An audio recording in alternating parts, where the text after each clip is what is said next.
एक बूढ़े भिखारी अनोखी कहानी। हर दिन एक भिखारी दरवाजे के पास आकर भीख मांगता था और घर का मालिक हमेशा घर के बाहर आते ही उसे देखकर फिर जाया करता। कई बार उसके लिए गालियां भी पकता। वो कहता, तू जिंदा ही क्यों है? पूरी जिंदगी ऐसे ही भीख मांगेगा क्या? धरती का बोझ क्यों बना बैठा है? और कभी कभी उस भिखारी को गुस्से में वह धक्का भी मार दिया करता। इतना कुछ हो जाने के बावजूद अधिकारी के मुंह से सिर्फ यही निकलता कि भगवान भगवान तुम्हारे पापों को माफ करे। एक बार सेठ को धंधे में बड़ा नुकसान होने की खबर मिली। सेठ बहुत परेशान था कि तभी उसके दरवाजे पर वही भिखारी आया। गुस्से में अपना आपा होते हुए सेठ ने उस भिखारी को पत्थर दे मारा। पत्थर लगने के कारण भिखारी का सिर फूट गया और उसके सर से खून बहने लगा। फिर भी दर्द से कराते हुए भिखारी ने इतना ही कहा, भगवान तुम्हारे पापों को माफ करे। भिखारी वहां से चला गया। सेठ सोच में पड़ गई। भिखारी को पत्थर मारा, फिर भी उसने सिर्फ प्रार्थना की। सेठ का गुस्सा शांत हुआ, सेठ का मन शांत हुआ। भिखारी का रहस्य जानने के लिए सेठ ने भिखारी का पीछा करना शुरू कर दिया। भिखारी जहाँ जहाँ जाता, सेठ उसके पीछे पीछे जाता। सेठ ने देखा कि कोई उसको खाना देता, कोई उसको मारता, कोई अपमानित करता, कोई गाली देता। लोग भिखारी के साथ चाहे जैसा व्यवहार करते। भिखारी सबके लिए एक ही प्रार्थना करता, भगवान तुम्हारे पापों को माफ करें। अब रात होने को आई थी। भिखारी अपने घर जाने के लिए लौटा। वो अपने घर पहुंच गया, लेकिन सेठ अभी भी उसका पीछा कर रहा था।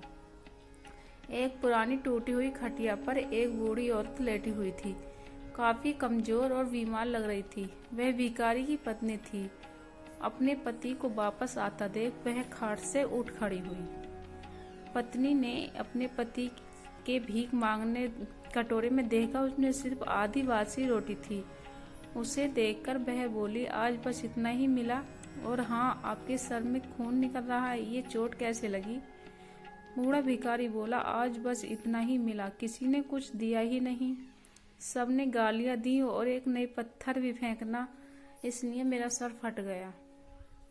एक गहरी ठंडी सांस लेकर बूढ़ा भिखारी फिर से बोला, यह मेरी ही पापों का फल है। तुम्हें याद है कुछ सालों पहले हम कितने अमीर थे? क्या कुछ नहीं था हमारे पास? हमारे पास हर एक चीज जरूरत से ज्यादा थी, लेकिन हमने कभी दान नहीं दिया। और उससे भी बुरा हमने उस अंधे भिखारी के साथ किया जो हमारे द्वार पर भीख मांगने आया करता था। बूढ़ी पत्नी की आंखों में आंसू आ गए। वह बोली, हाँ, हम उस बेचारे अंधे के साथ बहुत बुरा करते थे। उसका अपमान करते थे, उसे खाने के लिए रोटी की जगह कागज दिया करते, उसका मजाक उड़ाया करते और कभी कभी मारा भी करते। मैंने कभी उसको रास्ता नहीं दिखाए। एक बार मैंने उसके मुंह पर मिट्टी भी फेंकी थी और वह हमेशा दुखी होकर यही कहता कि भगवान तुम्हारे किए की सजा दे, भगवान तुम्हारे पापों की सजा जरूर देगा। उसका श्राप सच हुआ और हम इस दुख भरी जिंदगी में आ गई। भिखारी बोला, हाँ, उसका श्राप सच हुआ, इसलिए मैं किसी को बद्दुआ नहीं देता। चाहे कोई मेरे साथ कैसा भी बर्ताव करे, मैं हमेशा उसके लिए प्रार्थना करता हूँ। मैं नहीं चाहता कि कोई भी हमारी जैसी जिंदगी का अनुभव करे, किसी को भी हमारी जैसे दुखों का सामना करना पड़े। वो नहीं जानते कि वे कितना बड़ा पाप कर रहे हैं, इसलिए अनजाने में हुए पाप की ऐसी सजा किसी को भी नहीं मिलनी चाहिए। सेठ वहीं पर छुपकर सारी बातें सुन रहा था। अब उसे सब कुछ समझ में आ गया। भिखारी और उसकी पत्नी ने वह आधी रोटी मिल बांट कर खाई और भगवान को धन्यवाद बोलकर सो गई। अगले दिन बड़ा भिखारी फिर से भीख मांगने गया। सेठ के घर के पास जाते सेठ ने पहले से गर्म रोटियां उसके लिए निकाल कर रखी थी। उसे देते हुए सेठ विनम्रता से बोला, माफ कर दीजिए बाबा, उसे बहुत बड़ी गलती हो गई। बूढ़ा भिखारी बोला, भगवान तेरा भला करे। इतना कहकर वह आगे निकल गया।